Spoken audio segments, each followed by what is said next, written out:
On today's episode, Thomas returns from his corona-cation, his quarantine, to finally produce the show and host TCR. We also get into the NBA logo controversy and what Kyrie Irving had to say and our opinions on who should be the NBA logo. We check in with Russell Wilson and the Seattle Seahawks on whether we think he'll be the Seattle quarterback in 2021.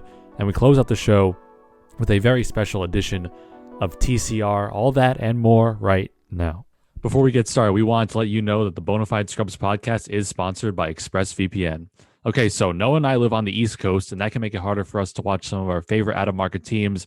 I'm a Minnesota Vikings fan. He's a Seattle Seahawks fan. Now we can watch any team, regardless of market, with no restrictions, thanks to ExpressVPN. ExpressVPN is an app that encrypts your data and allows you to change location, tricking sites into thinking you're located somewhere else. You can use ExpressVPN to stream all sports, NFL, NBA, MLB, you name it. ExpressVPN works on all devices from smartphones, tablets, computers, and even smart TVs. It's incredibly easy to use. Just fire up the app, choose a location, and hit connect. To save money and watch all the games you want, just visit expressvpn.com/scrubs to get an extra 3 months free. That's expressvpn.com/scrubs to get 3 months free. Thanks again to ExpressVPN for sponsoring the show. You know what time it is. Yeah, you know what time it is. This man was a bona fide scrub.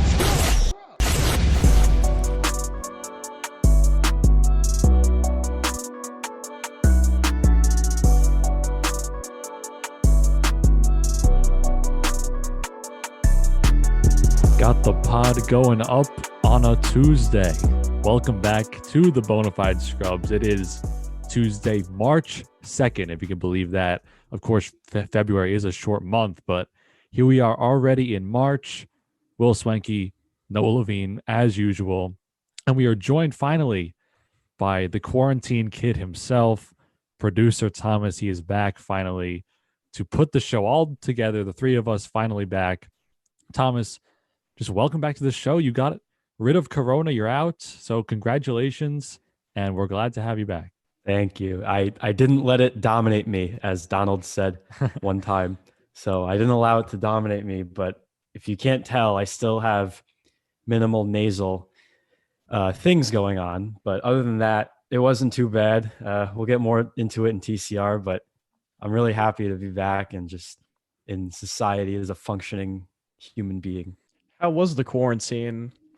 We'll get into it during TCR. I think TCR. All right. All right. It's a great opportunity to get all into that whole thing. Thomas finally hosting his own segment again. It's TCR for a reason, so we're glad to have that back as well. A lot of things to talk about on this show.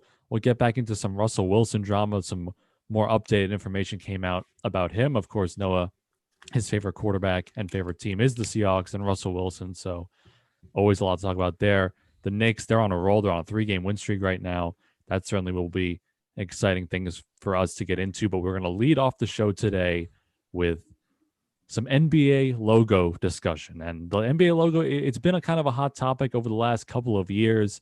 People have made various remarks about who it should be. Should it remain Jerry West?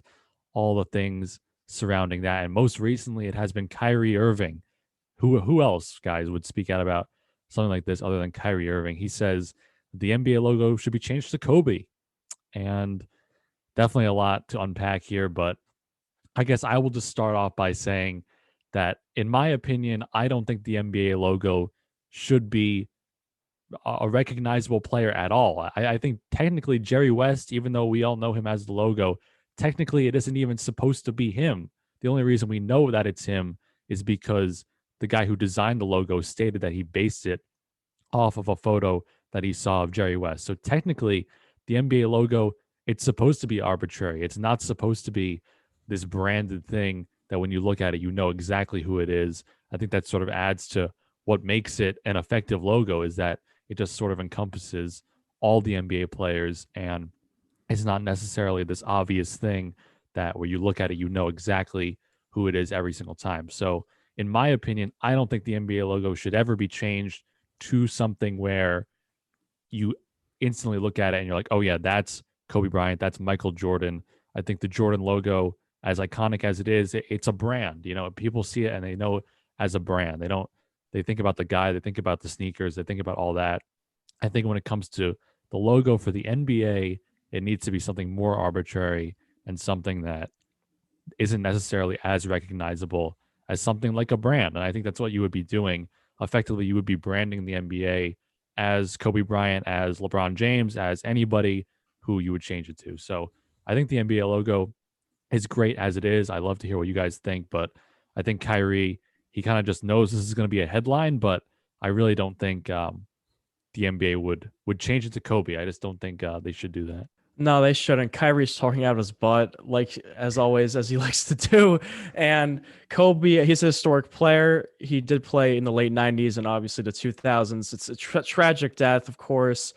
But he does have I believe the All-Star game MVP was named after him. They're already doing that. I know it's going to upset people, but he really shouldn't be the logo. Jerry West, he's an iconic player. He's an older player. And that photo is honestly really cool, the original photo of Jerry West. And I think, I agree. Well, it shouldn't be someone that's that crazily famous. I mean, most people know Jerry West is the logo if you're a big basketball fan. But if you just change it to Kobe, that takes away the nickname, the logo from Jerry West. And he's one of the most universally liked people in all of basketball. And all the older players like him. The younger players love him. He's a great front office person for the Clippers now. And I mean, he's the one who drafted Kobe too. If you think about it, he drafted Kobe and built that Lakers dynasty in the early 2000s. So I think it should stay as Jerry West. And I feel it'd be weird if they changed the logo of the NFL. I was wondering actually, does anyone know who the baseball logo is? Is it specifically anyone, or is it just a regular like guy? Yeah, it is. It is specifically a old historic player, a Hall of Famer, I think. Let me look it up here. Yeah, Harmon Killebrew is the Never MLB heard of him. logo. So Jerry West he's is in way the more Hall of famous Fame, than but that guy. obviously a pretty old player. I feel like Walt Frazier summed it up perfectly on the broadcast last night during the Knicks game. He said when they were talking about the logo, him and Mike Breen, they were talking about the players obviously complaining. And I mean, Kyrie, that's his forte other than dribbling in zigzags and shooting basketballs over rims. But he made a good point where if you honor one guy, everyone else is just going to complain that why isn't this one or that one on the logo? And as Will said earlier, it alluded to that the guy who actually made the NBA logo kind of spilled the beans that it is Jerry West, although the NBA hasn't officially acknowledged it. That said, I don't see the reason why. I get that he passed away, and I understand that it's tragic, and you name the All-Star Game MVP after him. That's nice. But, and like you said, no, if LeBron passed away, knowing the NBA, they just name everything after him because that's just how they are. They just kind of fall into the hype train. I think that's what's going on here with the Kobe on the logo debate. And then he obviously got into like some racial stuff, but that's a topic for another day. But I think if you wanted to do this the right way, how about you go with Bill Russell, or you go with a George Mikan or Wilt Chamberlain? Like Clyde said, you try to find a way to put or resemble them in some way on the logo, because they were the ones who really built the NBA. And without them, you know, if you really think about it, there's no NBA without those guys pioneering. I mean, talk about George Mikan, the Minneapolis Lakers in the 40s, Bill Russell and his 11 damn championships. I mean, come on. Wilt Chamberlain, arguably the most athletically gifted human being to ever exist, not named Jim Brown or Jim Thorpe or anyone like that. Just to change it to someone because A, someone said it, or B, it appeases the hype in the NBA community, I think is wrong. And that's probably not the way I would go about it. If anything, they should just keep it how it is. And it's just such an iconic thing. And the NBA is so popular globally that, you know, why, if it ain't broke, don't fix it. And there's really no point to change it. I personally think, I don't really care if they did the Jumpman logo, if Jordan gave them the copyrights for that, but I don't think Michael wants that attention. So to me, it's just Kyrie spewing his crap and feeding into the hype that is NBA social media. And I mean, look, if they change the logo, so be it, but I don't think it really should matter this much. Yeah, we shouldn't be honestly. changing the logo to honor people like every time, because like, what if LeBron passed away tragically? Then are they going to change the logo to him? I mean, he's better than Kobe.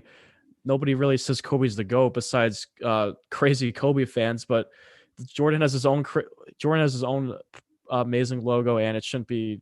It just, I don't think MJ really cares about being the logo. Jerry West is just the logo. He came first, and he deserves to be it forever. I think it's such a cool photo. It'd be kind of weird if it was someone else.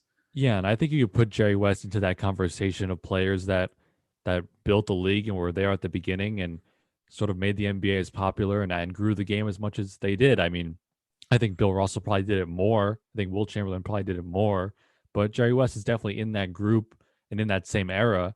And I just think the reason he became the logo wasn't for any legacy reason or it wasn't for anything like to honor him or whatever. It was just a guy was tasked with designing a logo for the NBA, and he looked at probably a series of images and players and probably considered Bill Russell or probably considered John Havlicek or like I don't know. Yeah, any great player of that era when the logo was being designed, that he probably considered that player as well. But he just was shuffling through images, whatever he was doing to come up with inspiration, and he landed on an image of Jerry West. And like we've gotten into previously, he isn't even officially the logo. It just sort of inspired by an image of him. And I think Thomas brings up a great point by saying if you change it to Kobe, people are going to be complaining about changing it to anybody else. And I just think the reason why it was Jerry West is not for any particular reason. It just looks good. It's just the way the designer intended it to be. So if you change the logo based on legacy, there's going to be conversations every couple of years. When LeBron retires, people are going to say, make him the logo. People are probably going to say that anyway. So I just think leaving it the way it is because the intent wasn't ever to honor people with it, I think is probably the right way to go about it. And there's other ways to honor people. I mean, changing the All-Star MVP to Kobe makes sense. Yeah, I mean the Finals MVP is the Bill Russell Finals MVP. Like I think those are the ways that you go about honoring players' legacies. Where when it comes to encompassing the whole game, like the NBA logo does, making it sort of arbitrary and sort of not directed at one player, I think that encompasses it better. I think. Yeah, the NHL, most of their awards are named after former players, like the Hart Trophy, the Rocket Richard Trophy. I'm pretty sure some guy, his nickname is Rocket Richard. That's the scoring title.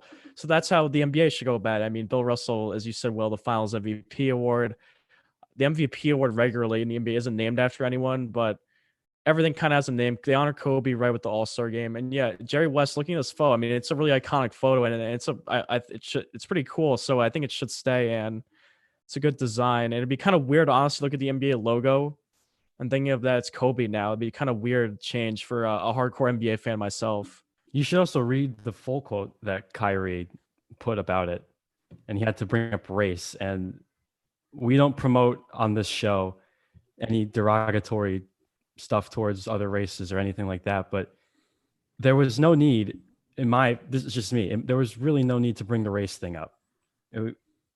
You can say what you want about who built what and who, with everything going on, I understand it, but it's it's a logo, and we don't need to bring that up. And it doesn't matter white, Asian, black, Indian, what if they're a good player, they're going to be found by the NBA and they're going to get on a team. Like, there didn't have the second half of that quote didn't have to be said, but it's also Kyrie just feeding, like we said, he's just feeding into the hype. And you change it to one, and then everyone else is going to get mad, and then you appease someone else to do it the way they want, and then everyone else just gets mad. It's just, there was no reason to bring all that stuff up. And now, I mean, it sparks good debate for us to talk about, because we can fantasize all we want, but like the second half of that quote didn't need to be brought up. And I honestly, I'm with Clive Frazier on this one. If you're going to change the logo, put everyone who built the NBA that like matters on the logo. Yeah, bring up the race thing. I mean, we could get into it if you guys want, but I don't know. It just kind of makes people triggered, and there's never really, it never ends with constructive debate. And I mean, I think the three of us have the ability to have a constructive debate about it. But again, it goes back to the anonymity of the logo as it is right now. Like, people, like, again, it wasn't chosen because Jerry West was white and they wanted to pick a white player. They just picked it because of the design. And I think just happened. Changing it, I mean, Kyrie wants it to be changed to a black player because, in his opinion, black people built the NBA. And I think probably has a decent case for it based on the fact that Bill Russell in the 60s was just so dominant, and the rise to the NBA popularity, like in the 80s, was largely due to Magic Johnson, and obviously the most popular players of all time, Michael Jordan, LeBron, they're black players. But I don't know if it's necessarily important to change the logo to Kobe because you want it to be a specific person. I think when it comes to the anonymity of the logo, it's good because, as Thomas said, it encompasses all the races that play in the NBA. The NBA is now a global game. There's people from all over the world that participate in it, and I think having a universal logo like the way that it is now is better to encompass that. Yeah, and if Kobe didn't pass away tragically, I don't think we'd be having this conversation here today. The All-Star Game MVP wouldn't be named after him, and the logo won't be changed. It's just everyone's just trying to remember Kobe and trying to make up for his of death, of course, by trying to make him the logo, trying to make him this and that award. It just shouldn't be the thing. And for every player that passes away, we can't just keep changing stuff. You got to keep stuff the same. All their sports keep their logos the same. And it's obviously, as Will alluded to earlier, it wasn't about race. They just picked Jerry West. Cool design. A lot of historic African players played in the NBA. But there's also some, on the other side of the coin, a lot of historic white players like Jerry West, Larry Bird. We've seen a lot play in the NBA. So it's just, doesn't need to be that much of a change. I think the hardcore fans, I don't think they would mind if it was changed, but just something to think about. If you want to look at it this way, if they want to avoid this whole mess of people complaining about people complaining about the logo, pull an NFL, and just make it the letters and put the ball on the thing with the stars and just be the NFL, please. That would be funny if they just killed the player. Please be the NFL. You can avoid all of this. All right. Well, clearly some controversy surrounding the NBA logo there, but I don't know. I don't think they're going to change it. I think they know. There's other ways to honor Kobe and other ways to honor lots of different players, as we've seen already. So I think they've done a good job. Certainly as the NBA season goes on and we get closer and closer to Kobe being inducted into the Hall of Fame, there's going to be all kinds of things in order to honor him. So Kyrie shouldn't have to worry about the legacy of Kobe. I think a lot of people recognize that he deserves to be honored in some way, but maybe just not in that way. But now we move on to a more lighthearted, a more happy topic, especially for us, because, guys, the Knicks are rolling. They're on a 3-game win streak. Noah and I talked about it briefly in the last episode. They weren't on a 3-game win streak then, but we just talked about Julius Randle being named an all-star, the success of this season, Tom Thibodeau, everything that has gone into making the Knicks an effective team. And now they are the 4 seed in the Eastern Conference. They're above 500 in February for the first time since 2012, 2013. Obviously, the last time they made the playoffs was in that year as well.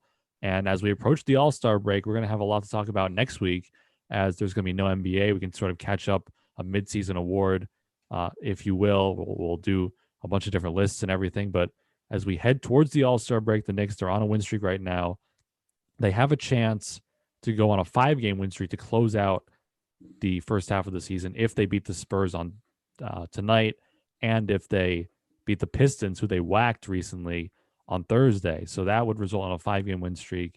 And they've been doing it without their starting point guard, guys. I mean, we know how much Thomas dislikes the Elf. He has been shelved due to injury. And Derrick Rose... I am once again asking for Alfred Payton to be shelved. That's right. And he was finally shelved by an injury. And now Derrick Rose has been the starter, and he's played great in that role. Quickly has become the main guard off the bench. And Ntilikina has risen from the depths of the ocean as a skeleton. He's now back in the starting lineup. That's a great meme. Starting lineup, but in the lineup at all. He played well. He played well in that Pacers game. He had some shots. And how about Nerlens holding down the fort? Oh yeah, I'm going to get to that with Robinson. Now 2 starters have been out for this stretch where they've been the most successful, and Nerlens has stepped into a great role. Rose as well. So those guys have been stepping up in players' absences, and it really just goes to show that this team, it knows how to play together. They've been able to build a culture in one season, basically, with a lot of new players. Derrick Rose was a midseason trade. He seems like he fits in perfectly. Emmanuel Quickly was the 25th pick. People weren't even sure he was going to play that often. He seems to fit in perfectly and offer a lot off the bench. So there's been a lot of great additions to the team this year, and the coaching staff and the player leaders, everybody has really come together to build something kind of special for one season. It took 8 long years for this team to be over 500 in March. Since March 2013, they're actually over 500. I don't know if I'm a Knicks high right now after this 3-game win streak, but I'm gonna say right now I think Randle might be the most impactful Knick since Patrick Ewing. Yes, the most impactful Knick since Patrick Ewing. I know Carmelo was a better player. We get all that. He was an MVP candidate, but Randle, he makes his teammates better. Carmelo didn't do that, and Randle plays 110% every night. He plays 40 minutes a game. Melo wasn't like that. Melo took some nights off. Granted, the Knicks roster was better. Of course, he didn't have to go 110%. But Randle's there. He's even playing when they're up 20 in the fourth quarter for no reason, and he's still hitting threes. Melo never shot 40% from 3 as a Knick. Never averaged more than 5 assists as a Knick. Randle's doing all that with a mediocre roster. You can say on paper, guys, this roster is mediocre. Elf on the shelf. Elf is on the shelf. Thomas doesn't like him. He's a point guard. No one's Noel. If you told me at the start of the season, the Knicks starting line would be Elfrid Payne, Julius Randle, RJ, Mitchell Nerlens, or no, not Alfred, D Rose, because he wasn't even here. D Rose, RJ, Randle, of course, Bullock, and Nerlens, I would have said, wow, we're going to win like 14 games this season. But they have more than 14 wins. They are 3 wins shy of 21, which is their last season total. And they are a top 4 seed. Tibbs, I mean, if the Knicks easily get a top 6 seed, he has to win Coach of the Year, no doubt about it, unanimously. Everyone plays for each other. I think Randle's impact in the locker room. I know Amari and Melo fought sometimes. I know, of course, Melo didn't like Woodson. All those stories got out. Randle loves Tibbs. Everyone's playing so hard, and it's just so fun to watch. I don't know if it's a Knicks high, but he might be the most impactful Knick since Patrick Ewing for this franchise. Yeah, see, okay, we had a conversation a little bit before this episode. I was kind of expressing that I was feeling stale with the show format. I wasn't liking some of the topics we were talking about. I wanted more opinions and more, not hot takes, because hot takes are played out, and I don't want to be unrealistic with anything, but just more opinions and more discussion and debate. And I mean, Noah's providing it there, saying Patrick Ewing, or saying that Randle is one of the most impactful players since Patrick Ewing. And Thomas, I mean, he loves Carmelo Anthony. I'd love to hear what he thinks about this statement. All right. Oh boy, how am I going to phrase this one? Because this is just such an egregious statement by Noah. And believe me, folks, when I tell you that this kid has come up with some pretty bad takes, I mean, myself too, but he caused in our group chat an entire war, basically saying that James Harden's better than Giannis Antetokounmpo. It was a total. I might be right. No, shut up. No, that's when a championship. I might be right. No. Yes. Get out of here. Giannis just won back-to-back MVPs and won a DPOY in the middle of all it. Be quiet. All right. Well, this isn't Harden and Giannis discussion. This is Randle versus Melo versus Amari versus Allen Houston. You want to just put him against all the Knicks that were ever good? Holy crap! What? Randle is definitely better than Porzingis. Porzingis would have been hurt by March. He would have been gone. He was shelved. I can push him around. I'm 5'10". I can push him around. He's a clown. I can push him around. All right, Thomas, why do you think Melo was more impactful? Dude, I mean, are we talking more recency, or are we talking just all-time history? Because Patrick Ewing, I hope you both realize. I mean, Will, you do. I don't know about Noah. No, I said since Ewing. He said since. He's not better than Ewing. If Randle leads us to the finals, and maybe I can say he's Patrick more Ewing took the Knicks to 2 finals in his tenure here. We know. He said since Ewing. I mean, I don't know. Look, so cancel Allen Houston and all of them. Randle's better than all of them, and he's probably just as good as Amari, if not a better player than Amari was right now at that time. Better shooter. They're both similar. I love stat, but that's a tough call because Amari went to 9. They're similar. He went to 9 All-Star games. No, I'm not. I'm saying for the Knicks. Oh, we know for Amari the was Knicks. great as a son. I'm saying the most impactful Knick player since Patrick Ewing on the franchise. I think this is a decent opinion. I think I agree. I just think Melo. You can't. Melo had a great had a team. good team, He did yeah. not turn a dumpster fire into I mean, he had a lot of great players around him. Julius Randle is essentially turning a dumpster fire into a playoff team. Well, okay, hold on. with the Let's help of Julius Randle Tibbs. contributed to the dumpster fire last year. He was hold awful. on a second. And he made up. All right, he made up He's for having it. a Still career turns the season. ball over a lot, but it was especially bad last year. He did not pass the ball the way that he is this year. He did not shoot the ball anywhere remotely close. He's shooting to where he's doing it this year, and 42% he turned it from around 3 this year. He for shot like one 27 season, last year. one off season. That's all that Yes, it took. Julius Randle, and it's rubbing off on the other players. Julius said to JJ Redick, last season, I was the only one who would shoot after games again that extra work. Now IQ is Everyone doing it. does it. RJ is even doing it. Toppins, everyone's doing it. He's rubbing it off, the impact. We talk about culture. Meanwhile, we're always like, oh, culture. What does that Theo mean? Pinson. No, it's not the Thomas Culture Report. It's the New York Culture Report. And it shows that Julius Randle is very impactful on this franchise, and it's rubbing off, and they're turning it around. He's going to be on the team next year, and he's leading us to the playoffs. And when we love to see that as Knicks fans, it's been 8 long years. Porzingis couldn't do it, but Julius Randle is doing it, of all people. I need you to listen to me. I understand that Randle is very good. And believe me when I tell you guys this, no player has won me over and turned it around in a season like he has. And you both can agree with that. But Yeah, you want him off the team. Where would we be? where would if be? that Yeah, happened? now you look at it and it's just like, what the hell are you thinking trading the guy? But listen, you're putting Julius Randle, who's a first-time All-Star, and his 7th or 8th year in the NBA. We're putting him up against an all-time great, okay, and we're putting up against Melo. Both of them are considered all-time greats, all right, in their respective form. To say that Randle's more impactful than Melo took this team to the playoff 3 times, and you can argue that the 2011 team, I mean, okay, he had Amari, and he had himself, and he had whatever was left of Chauncey Billups. Okay. You can put that team against this Knicks team. It might be a close battle. The 2011-12 team, they added Chandler. I would say that team might be better. And then you look at the 2012-13 team, where in no way, shape, or form how it wasn't not a Carmelo Anthony carry job. Okay.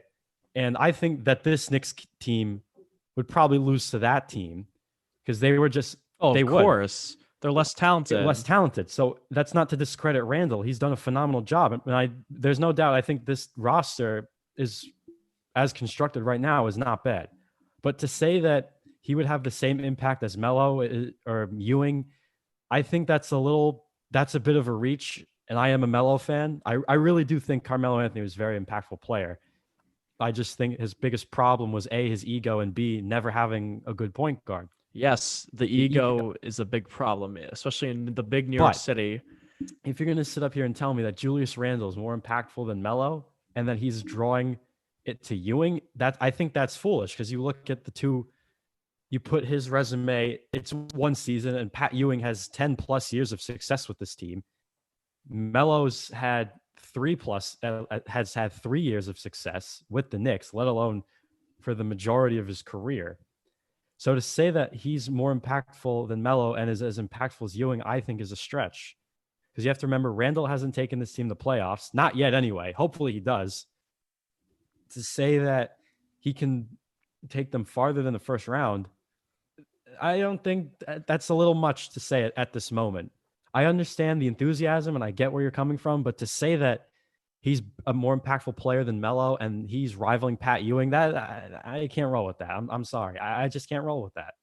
See, where I disagree with Thomas's point is that, Thomas, I think you're putting too much emphasis on making the playoffs. And in my opinion, I don't even know if Randle has to lead this team to the playoffs to have the kind of impact and to be like a top level impactful player and be in that conversation, because the Knicks have been, over these last 8 years, they've been so abysmal, so lowest of the low, that the fact that they're even above 500 at any point this year, like sort of midway or later into the season, I think that speaks for itself. And it just speaks to the fact that Randle is having an impact, obviously on the court, but even off the court. I mean, Noah already brought it up, the mythical culture that everybody cares about. We spoke about it with Alan Hahn when he was on the show. We haven't the talk recently about the Knicks has been what and who is going to change the culture. And I think a combination of having Tibbs and having players that want to work hard has done it. But I think Julius Randle this season has been a big reason as to why I think the culture is probably finally changing. And you see it off the court. The players are shooting around after the games. They're gathering around the post-interview mic, getting hyped for Randle after he has a big game. Like, the culture is different now. I think that impact of having an all-star level player like Randle, who shares the ball and who plays efficiently, and who became the guy this season. We were asking ourselves who is going to be the guy for this team, and we didn't have an answer for that, and now we do. I think that speaks to Randle's impact and his level of play this year, and I think he's played his way into one of the most impactful Knicks over the past 20 years because of that. And that's insane, but I think it's true. Well, I mean, if you look at his friggin' competition for the last 20 years, yeah, okay, he's probably going to be at the top besides Melo as his only real comp. But in the history of the Knicks, if I'm going to do my best Mad Dog impersonation, to say that he's more impactful than Patrick Ewing, who's a New York City legend, I can't get behind that. I can't get into that. Say that. I think that's horrible. He didn't say that. No, I'm kidding. He's not better than Melo, obviously, as a player. No, but impact, I mean, I don't know. That's tough to say because Melo he would take over games. I mean, Randle can do it, but Randle's it's more of taking over games. That's the thing. But yeah, here's what? the thing. No, listen, here's how there's a difference between how the two of him and Melo took over games. Melo would drop 50 on your head and win you the game. For Randle, it's more of a team thing. Which is why he has the can best impact. Can I read you like the last 10 games, his stats? Because this is like I know Melo what the stats. stats are. I watch every game. Against the Hawks on February 15th, he had 44 points, 9 rebounds, and 5 assists. Against the Magic the next game, 25-7-3. T-Wolves 25-14-4. Against the Warriors, 25-10-7. Against the Kings, 21-14-4. Against the Pacers, against Sabonis, dueling one of his all-star rivals this year, 28-10-6 and 4 steals. And then against the Pistons, they cook them 25 points and 8-6. So his versatility is much better than Melo objectively. And his scoring, honestly, over this season, I mean, he's averaging 23 points. That is less than Melo's best years, but it's been on par with the Melo scoring. And I think the assist numbers and definitely the rebounding makes up for, and the defense, the 3 or 4 points he's missing in the scoring column compared to Melo. So, I think his versatility this year has been the reason for the impact. Melo never shot 40%. I mean, that Knicks team was no slouch. As we know, Melo was good. Amari hit a 20-point score. Tyson Chandler was Defensive Player of the Year. They had guys. The Knicks team, Nerlens Noel was forced to be playing 40 minutes a game, and he was a lottery bust. He was a lottery bust. Frank Ntilikina has to check in and get minutes now. Elf is on the shelf. Yes, good. Keep him on the shelf. They have to go to D Rose. I mean, he shot 40% from 3. Melo can't do that. I mean, Thomas, remember, Melo only got us to the second round, a second-round exit. If Julius Randle wins a first-round playoff series, he has tied Carmelo Anthony's best playoff finish as a Knick. And if Randle ever leads him, if Randle ever leads the Knicks further than the second round, I could say he had a better Knick career than Melo. Of course, Melo scored 62 at the guard, and he's a fan favorite. But Julius Randle is the versatility, the impact on the teammates. I don't even know how much that Knicks team got along. I'm sure they did, but Melo got Woodson fired, and I mean, Melo was kind of cancer after 2013. Let's be honest. Him and Bargnani and Porzingis, none of those teams ever worked out. Of course, we cannot dispute that Randle was terrible last season, and the team was terrible with Fizdale. But Julius Randle's impact, he's the most impactful Knick in the last 20 years. I rest my case. We'll be seeing them in the playoffs. Maybe as a top 5 seed. And if they win a first-round playoff series, if any of those things happen and he goes to the second round instantly after what we saw last year, I will give it to you. But I'm not ready to put him. Okay, that's fair. More impact over Melo and the Patrick Ewing one. Like, throw that out the window, please. No, since Patrick Ewing, of course, Ewing made 2 finals. We're not saying Julius Randle's a better player than Ewing or going to lead them to the finals. Okay, then he's changing the culture. He is the New York. He's the definition of New York. He's the grit and grind. He plays both sides. Melo took nights off on defense, and Randle does not 110% every single game. If the season ended today, the Knicks would be hosting a playoff series against And the nobody Heat, would have ever thought that. who they are. Nobody would They are have ever 0-2 against this year, albeit in close games. But that would be, I mean, that's a classic series, Knicks and Heat. It would be, I mean, I would have to, I might have to shell out some money to go to a Knicks playoff series at the Garden. I'm not gonna lie, like Yeah. it would be too good. Yeah, we have it to. would be We too good would have to miss. go. Yeah, we would have to. We have to get a PCR test, and then go to the arena and have a game. Oh, That'd be awesome. Though. Only 2,000 fans, but imagine if 20,000 fans were watching Julius Randle perform, hitting threes. I think I'd rather have Julius Randle take threes than Melo at this point. I mean, Randle he doesn't miss. He doesn't miss. All right, before we get to TCR, one quick thing about Russell Wilson, we can't ignore it, being that Noah loves him and would be devastated if he was traded.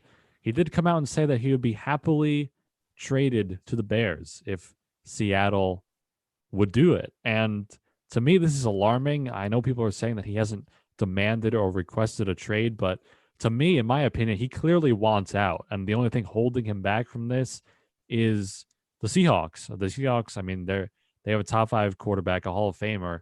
They're not going to want to let that go without a fight. We're seeing the Texans, they don't want to let Watson go without a fight. And he's being way more dramatic and way more annoying about it than Wilson has gotten to at this point. But I think Wilson is done with Seattle. He is frustrated that they fired their offensive coordinator who was letting him cook like he loves to do. Pete Carroll wants to run the ball and take the ball out of his hands more.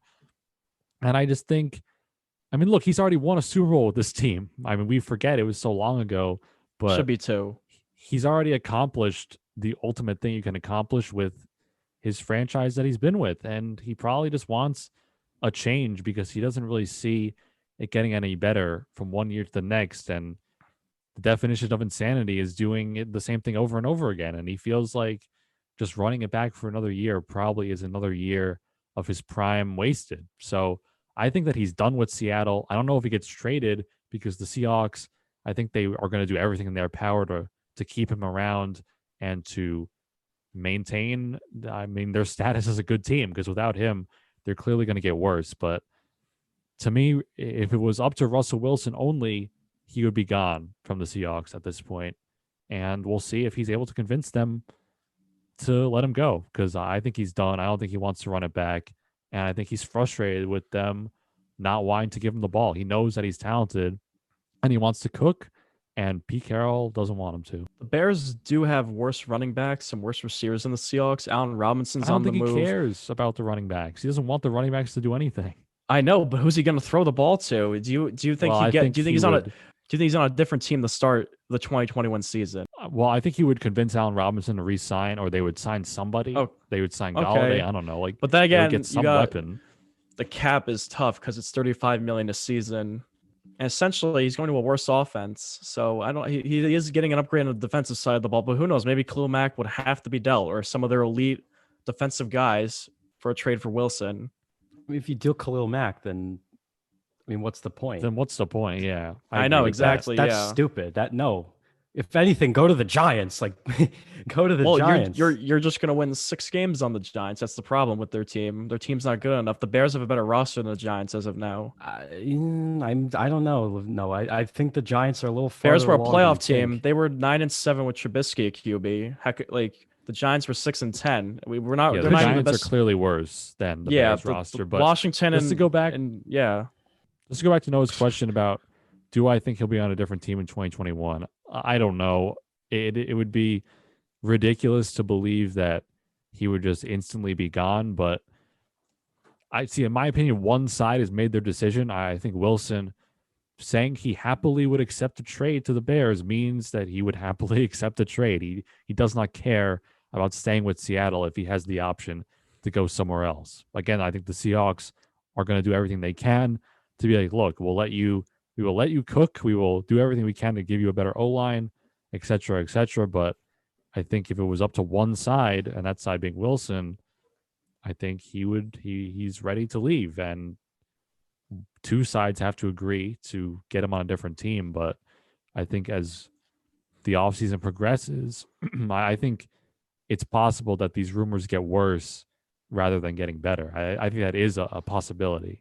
I don't know. I don't know if he has the personality to really voice that opinion all the time. It might be, who knows, but Jamal Adams, bigger personality than Russ. We know Russ is a nice guy and Russ doesn't create a lot of problems. And I think it would be a mistake leaving the Seahawks and going to a worse football team, especially like the Bears. I mean, they were a playoff team last year, but they're going to give up at least 3 or 4 firsts for Wilson and maybe a great defensive player on their roster. And they gotta figure out the cap. The Raiders and Cowboys, I mean, he has no chance of going to those teams. So I think he's just saying the Bears, you know what? If I actually do ever get traded, the Bears would be cool. I think that's all he's saying here. I don't think it's that serious. I don't think he's not leaving Seattle. I think we do know that Watson hates his life in Houston. He's gonna be on a new team before the NFL drafts. I mean, look, the Bears. I say don't go to the Bears because I'm a Packers fan. Will's a Minnesota Vikings fan. So obviously, you guys would be screwed biased there in your division. I don't know if I would. I know his team would definitely be getting. What are you talking about? Week. Your future Rodgers once he's gone, you're screwed. He's not leaving. Yeah.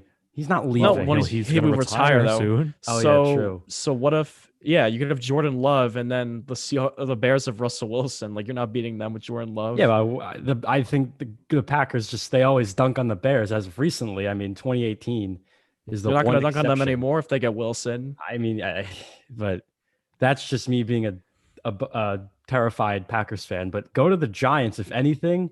You want a team that can actually. That wasn't even on his list, though. That wasn't even on his list. Okay, but let's speculate. Let's put on our thinking caps here for a second. Let's put on the silver hat. If he went to the Giants, his defense is by far better than what he has right now in Seattle. They have the money to go get him a weapon, maybe 2. And we know that they're going to be, and Joe Judge is a great coach. He seems to get along with his players.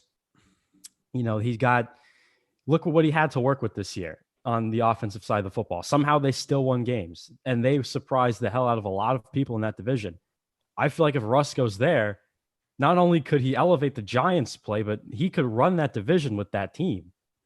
And just how dominant that defense could be. So if anything, you want success and you want to win stuff, go to the Giants. You can run the NFC least like all friggin' day. And the Maras are not afraid. By the way, Fordham alumni, they're not afraid to spend any money. So you go to a team that can run a crappy division and a team that's willing to spend money, and it's in New York City. Oh, and by the way, he's married to Sierra, she's like a big time singer. You got to consider that being in New York. It's not the worst idea in the world. It's really not. Yeah, I think that's a good point. Everything you said about the Giants, that's why just Watson not on wants his to go list. to the Jets. So, yeah.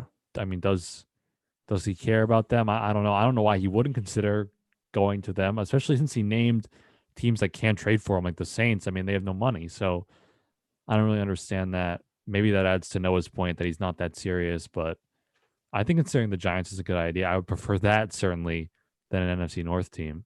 Yeah, I don't think really much is going to happen, but moving on, J.J. Watt just got signed by the Cardinals, 2 years, $31 million. We talked about, Will and I talked about in last episode. He was all for $15 million a season, and he got $23 million guaranteed at those 2 years, so essentially 11 and a half. But the interesting thing, I don't think any of us saw the Cardinals, ever going to get him. It was kind of a shot in the dark for them, and it looks like they signed him.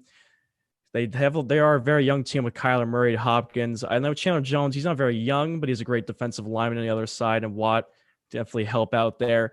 But to me, this doesn't really make Arizona a better football team. Maybe the culture, as we like to say, the word culture in the locker room changes. They are still the worst team in the NFC East. If you think the 49ers get their healthy defense back. NFC West, excuse me. D Ford and all those guys are going to come back. I know Saleh left. Jimmy Garoppolo is going to be their quarterback. They think he's pretty solid. And the Rams, we saw they got Stafford. Most people around the league think that's an upgrade over Jared Goff. So the Rams, Seahawks, and Niners I think we're definitely better than the Cardinals right now, although Kyler Murray is very fun to watch. I think you're right that the Cardinals are still the worst team by roster, especially at the 49ers. The 49ers could be. It's going to depend on Nick Bosa's ability to come back next year, Garoppolo, all that stuff. But the Cardinals, they are probably still the worst team, but JJ Watt, I don't want to underestimate his impact that he makes to this team, to the culture, as we keep saying. And he's reunited with DeAndre Hopkins in this scenario. Oh yeah, I just realized that. I completely went over my head for some reason. How did that go over your head? I do think this makes them better. I disagree with you, Noah. I think a little bit. a better football Okay, that's team. fair. I don't know I how will say much that better though. I was wrong. I thought he was going to go to the Steelers as the kind of the chalk generic pick, but the Cardinals, yeah, they were kind of a shot in the dark, kind of out of nowhere. We knew that pretty much any team would reach out to JJ Watt. I think maybe the Hopkins factor, maybe he did convince him to go play with Kyler and play for that defense, which was already solid last year. So I don't know. I do think it makes this team better. I don't know if it necessarily has the impact of making them a playoff team, especially in a very competitive division and a very competitive conference. But this is a good signing. I mean, objectively, anywhere he would have went, it would have been a good signing, and definitely it improves this Cardinals team at least a little bit. Oh no, it's not a bad signing at all. It's going to help Arizona, but not going to really move the needle that much. He is on the downside of his career, but Arizona's young and upcoming team. They're going to be fun to watch, of course. Maybe if it'd be funny if they end up Kyler, maybe they can make a move for Watson and just make the Arizona Texans. But we know Watson wants to go to Carolina or the Jets at this point. This is a TCR special report. Now reporting. Then I became a fully realized human being. No, this is not a discussion. When the clock struck 6, it meant one thing. I am once again asking for Donald Trump to remove his toupee. Execute Order 66. Now, from the Fordham University News Desk, here's Thomas Allen. That dude is garbage.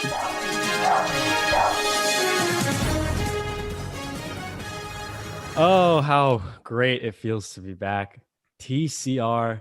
Noah, I have to applaud you for filling in, doing a nice job while I was in my coronavirus jail situation. So kudos to you. But I would like to begin this segment by saying good day to Dr. Commissioner Will Swanky. Can you shut up? Oh my. And I would like to say good day to Palpatine Levine. It's not the Thomas Culture Report. It's the New York Culture Report. All right. So, well, in case you guys didn't know, I've been out. I had COVID. I tested positive February 19th or whatever. I was in isolation for 10 days. And, well... It wasn't too bad, actually. You know what? It wasn't that bad. I had a roommate. His name was Ben. He was really cool. He played on the football team. Ben 10. Great show. Honestly, great show. Classic. Classic show. But, I had a roommate. He was cool. He played on the football team at Fordham, so I learned a thing or two, how they operate. What position was he play? He was a safety. Oh, okay. Yeah, He was talking to me about how he played, and it was kind of like he was the free safety, so he was just kind of freelancing in the back, obviously.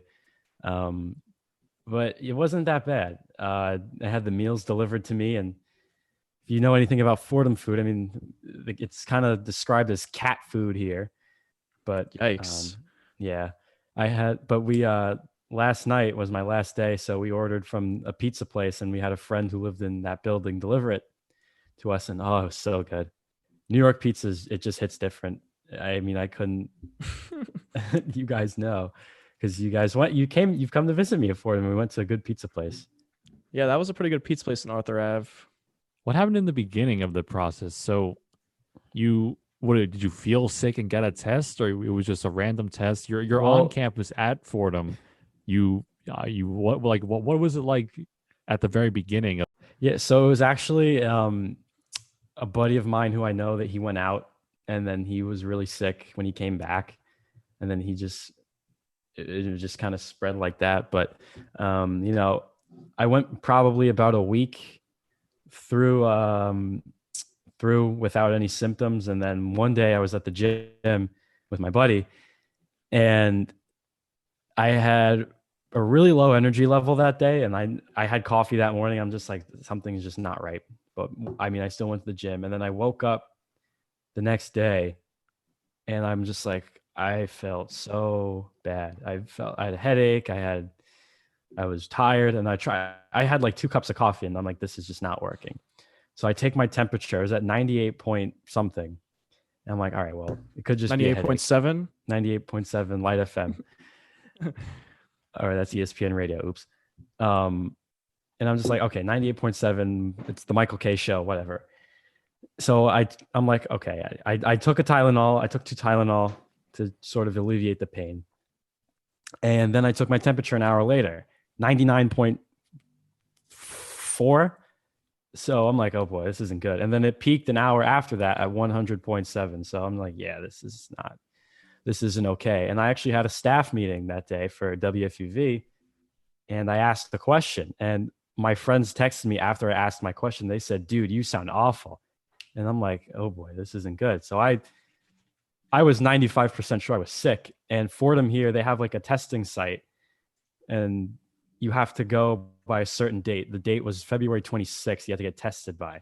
So I went to get tested, and I hopped on the rapid line, and they did a rapid and they did a PCR. So not only did they swab my nose, they shoved the stick to the back of my throat and ripped out. Yeah, it's overrated in how bad it is. I mean, really. I have not had the throat COVID test. It wasn't. Let me tell you, it's not as bad as the brain like you had, Noah. That's pretty bad the first time. But it definitely does hurt. But it's quick, so it wasn't that bad. But how? And then I got a call from them, and they just go, "Oh, you've tested positive," and I'm like, "Oh crap."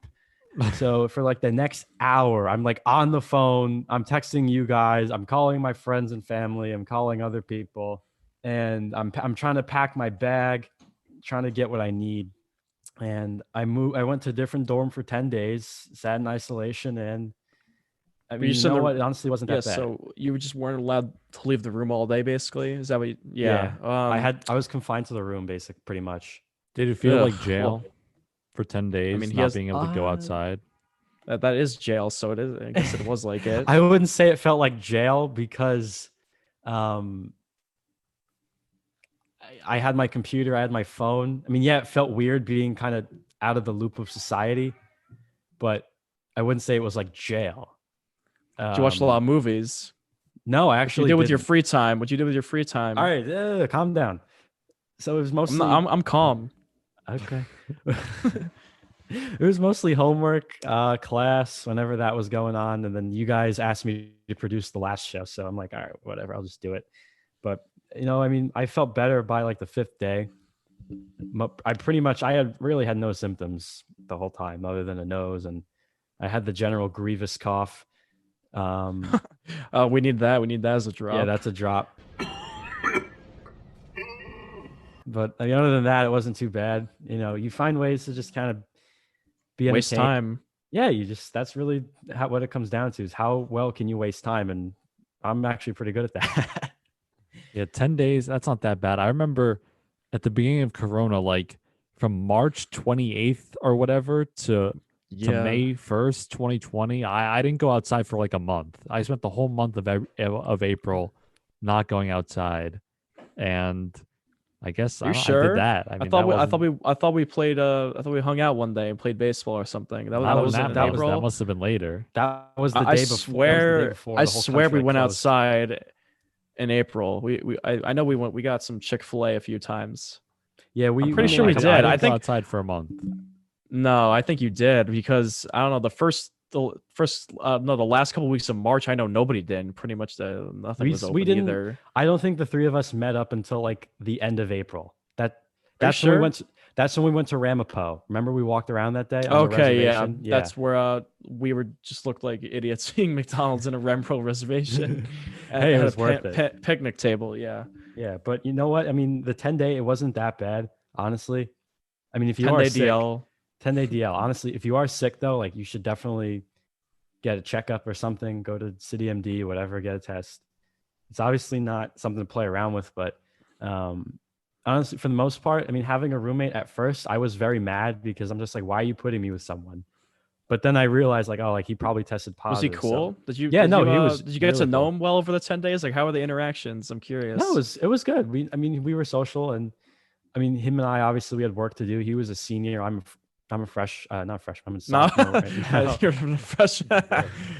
But yeah, it was good. I mean, we shared a lot in common. I I asked him about classes and, football team and all that stuff, and how he was an engineering major, so he's a big math guy. Oh, And smart. and I'm a journalism major. I'm a big writing guy. So we were contrasting styles, but sometimes it's those personalities where you just don't think they're going to work. They just mesh, and it's weird. So it was like, so you guys were like Kyrie and Harden, or like, we were kind of like, I wouldn't say that. It was more like an A-Rod Jeter thing, except it actually worked. And it was fine. And you still have to do your normal compromising if you have a roommate, showering and classes and stuff. So was there a shower in your room or just in like the hallway of the building? No. There was a shower in the room, because you can't have kids who test positive running around the dorm. That defeats the whole purpose. Oh, well, that's true. But like maybe the whole building had all positive kids. Well, was that the case or no? Okay, just no, your floor or your room? How they're doing it is there's a designated like COVID dorm. It's actually the dorm I lived in my freshman year. You guys have been to it. So that's the designated COVID thing. But the cases have risen so high that that's a case. Yeah. That they're having kids quarantine in either their own rooms, or they're moving them to just other dorm rooms where there's space. So, they kind of ran out of space. They sent some kids home to go to hotels, but I had to go to a different dorm room, and across from me was a case, and then the person next door to us was totally fine. But that's just how it's been. The numbers are starting to drop gradually, which is a good sign. But that's just how it is right now. And January, February, those are your big sick months, as you guys know. Yep. Well, glad you're back and producing the show as always. Yeah, I'm happy to be back talking to people and back in society. But let's get into TCR. Obviously, the birthday staples. Happy birthday to Dr. Seuss, legendary children's author. As we know, my Green favorite Eggs book, and Ham. There you go. That's arguably, I think, his best book. If we want to do Probably, Dr. Seuss debate, probably his best book. John Bon Jovi, the musician from New Jersey, most famous for Living on a Prayer. Daniel Craig, James Bond, the new James Bond. Probably. Oh, he's not the GOAT Bond. Oh, I don't know. Connery, he could be the GOAT Bond. Connery, he unfortunately passed away at the end of last year, so he was the original Bond. Connery said in an interview, I remember he said, Daniel Craig is second best to myself. Well, he's just confident, and of course he's going to say he's the best. Yeah. It makes sense. Well, I've seen all of his movies. I think of my Daniel Craig Bonds, Skyfall is definitely the best one, but Casino Royale. That's my favorite. Casino Royale is my favorite. Casino Royale is fantastic. Casino Royale and Skyfall, those were back-to-back movies. Those are both fantastic. Those are his two best. Spectre, that was the last one he did, right? That was okay. It wasn't as great as Skyfall. But I know Casino Royale is on Netflix. I want to watch that again, definitely. It is so sleuthy. It is exotic. It's exciting, and there's a reality check in it. So they hit pretty much every element you could want from an action movie, and it's a great plot too. Who else is? Happy birthday, Ben Roethlisberger. He's coming back for one more year for the Steelers. Hopefully, they can burn down the Corvette and actually win games. Happy birthday to Reggie Bush, legendary Heisman winner, college athlete at USC. Maybe with the Pete GOAT Carroll. college football player. Honestly, he could be. He's one of them, but he kind of fizzled out in the NFL. He had a decent career, but not Hall of Fame running back or anything crazy. Happy birthday to Miguel Andujar, Yankees third baseman. My favorite Yankee who got robbed Rookie of the Year. Okay, and then happy birthday to Rebel Wilson, the Australian chick who is in every commercial. You guys know who that is. She's in the Cups movie with Anna Kendrick, however many of those there are. So shout out to them. And happy trails to Joakim Noah. He is officially retired from basketball. The Knicks are still paying him. They pay him until after next season's over. So that's cool, I guess. He gets to collect checks and sit on his ass all day. But happy trails to Joakim Noah, officially retiring. What team was he on? Was he on the Clippers at the beginning of the season? I think he's joined them, right? Wait, let me try and find You sure? See, I've been calling to bring Joakim back to the Knicks because he's being paid, and now Taj is even injured. So they only have one center currently active, and they need one really bad. So I've been clamoring to bring in Joakim for the rest of this year. He's already under contract. Maybe they'll drag him out of retirement to play with Tibbs. I don't know. I think it's worth the consideration. I don't know about I don't know that. why they haven't thought about it. He's pretty bad. I don't think he's going to play on any team if he's especially retiring too. We need him. Bring him back. No, not again. Oh boy. I mean, the Bruins will be at the bottom of the ocean or something if they bring back Joakim. Yeah, he's the full rotations there. He's going to start Joakim, Rose, and Taj then. You need Luol Deng and Carlos Boozer. That's Luol Bang. Luol Bang.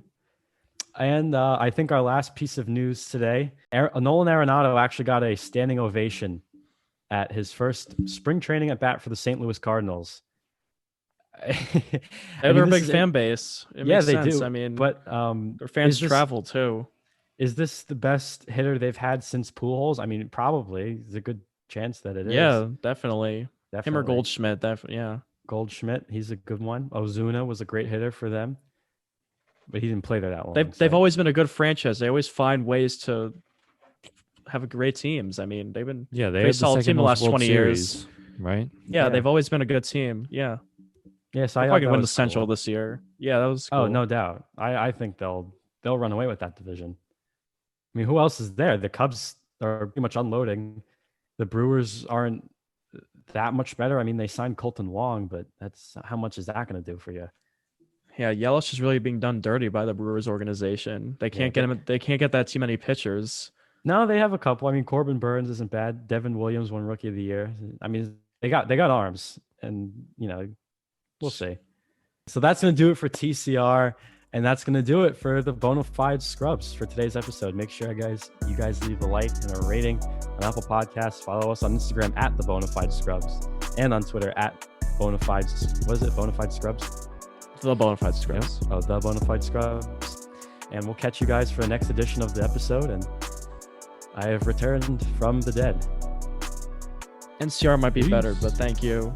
Peace.